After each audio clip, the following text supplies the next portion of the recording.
எப்படியாவது இந்த கல்யாணத்தை நிறுத்தணுமே. என்ன பண்றது? நிக்கிலா, என்னடி ரீல்ஸ் பாக்குறியா? ம் பாரு பாரு, இப்ப மட்டும்தான் நீ பார்க்க முடியும். ஏன்னா நீ என்ன சொன்னாலும் இந்த கல்யாணம் நடக்க தான் போகுது. எதுக்கு தேவையில்லாம டைம் வேஸ்ட் பண்ணிருக்க? போ, அம்மா கல்யாண பாயசம் பண்ணிருக்காங்க, போய் அதை டேஸ்ட் பண்ணு போ. இங்க பாரு நிக்கிலா, நான் சொல்றத ஒழுங்கா கேளு. சொல்லி தொலை. இந்த புருஷங்கெல்லாம் ஒரே டாக்ஸிக் டி.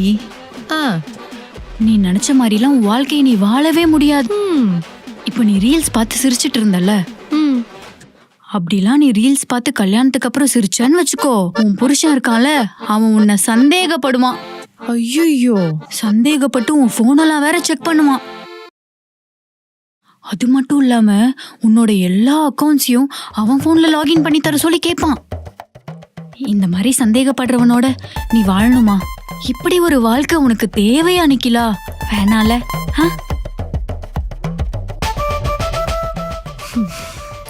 நீ என்ன மூலக்கழுவல் செய்தாலும் கல்யாண வைபோகமே. ஓ, எனக்கும் பாயசம் எடுத்துட்டு வா.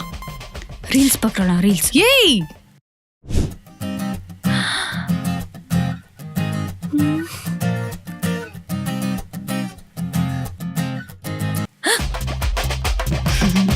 சாப்பிட்டு சாப்பிட்டு, நல்லா சாப்பிடு. இது எல்லாத்தையுமே நீயே சாப்பிடு. ஏன்னா கல்யாணத்துக்கு அப்புறம் நீ இப்படிலாம் ஸ்வீட் சாப்பிட முடியாதுல்ல. ஏன்? அப்படி ஸ்வீட் சாப்பிட்டனா உன் ஸ்கின் டேமேஜ் ஆகும், ஹேர் டேமேஜ் ஆகும். சீக்கிரமாவே நீ ஆன்டி ஆயிடுவ. நீ ஆன்டி ஆயிட்டனா எப்படியும் புருஷன் உன்னை விட்டு ஓடி போயிடுவான். அதுக்கப்புறம் நீ என்கிட்ட தானே வந்தாகணும். அதனால சாப்பிடு, சந்தோஷமா நிறைய எடுத்து சாப்பிடு.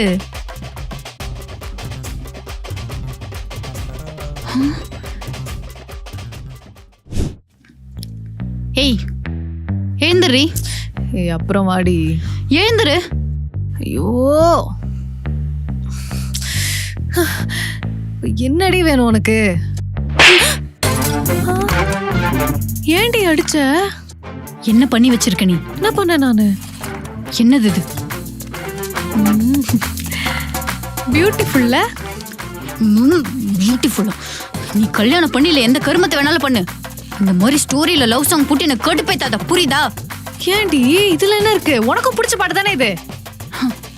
அப்ப பிடிச்சது இப்ப எனக்கு பிடிக்கல. ஏன் பிடிக்கல? ஏன் பிடிக்கலனா, நீ கமிட்டட் ஆயிட்ட, நான் சிங்கிளா இருக்கல, அதனால எனக்கு பிடிக்கல. எனக்கும் ஹர்ட் ஆகும்ல. ஏதோ ஒரு கல்யாண குஷியில ஒரு சாங் போட்டேன். உன்ன மாதிரி கல்யாணம் பண்றவங்களுக்கு எல்லாம் வேற வேலை போலப்பே இல்லையா?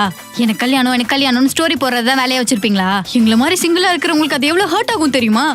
இன்னொரு வாட்டி ஸ்டோரியில இந்த மாதிரி லவ் சாங் போட்ட, எங்க உன் போனை தூக்கி போட்டு உடைச்சிருவேன். என்ன இவ ஹோம் சிக் மாதிரி ஃப்ரெண்ட் சிக் ஆவரா போல. என்னமா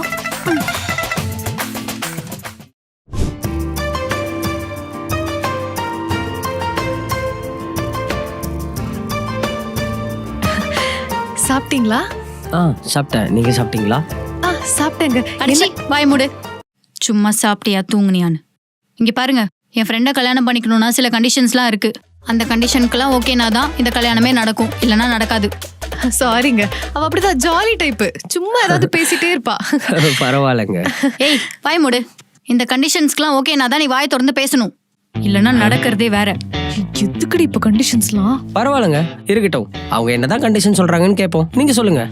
ஃபர்ஸ்ட் கண்டிஷன், கல்யாணம் ஆன கையோட உங்க அம்மாவை விட்டுட்டு நீங்க 2 பேரும் தனி கொடுத்துன வந்துடணும். அம்மா கூட நானே இருக்க மாட்டேன், ஸோ வந்துடலாம். இவளுக்கு சிகரெட் ஸ்மெல்லே ஆகாது. எனக்கு தான் ஆகாது.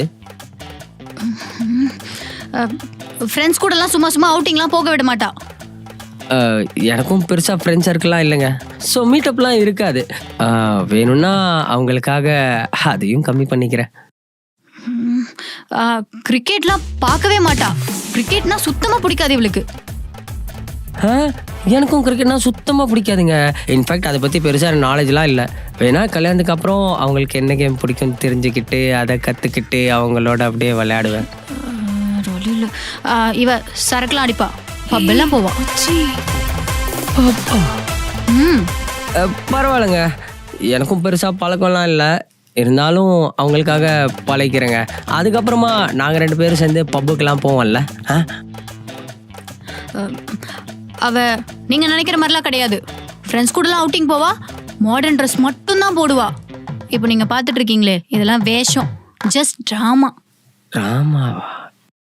ஏங்க இந்த ஜென்ரேஷன் ஏற்ற மாதிரி நம்மளும் பழகிக்க வேண்டியதானே? அப்புறம் ஒரு முக்கியமான விஷயம் ஒன்று இருக்கு. பரவாயில்ல சொல்லுங்க. இவளுக்கு 2 பாஸ்ட் இருக்கு, அதை பத்தி தெரியுமா உங்களுக்கு?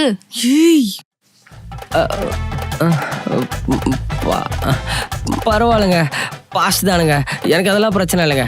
நமக்கு ஃபியூச்சர் தாங்க முக்கியம். ஆமா, நீங்க எஸ்ஆர்எம் காலேஜ் தானே? ஆமாங்க, உங்களுக்கு எப்படி தெரியும்? உங்களுக்கு ஒரு பாஸ்ட் இருக்கே, அதை பத்தி இவளுக்கு தெரியுமா?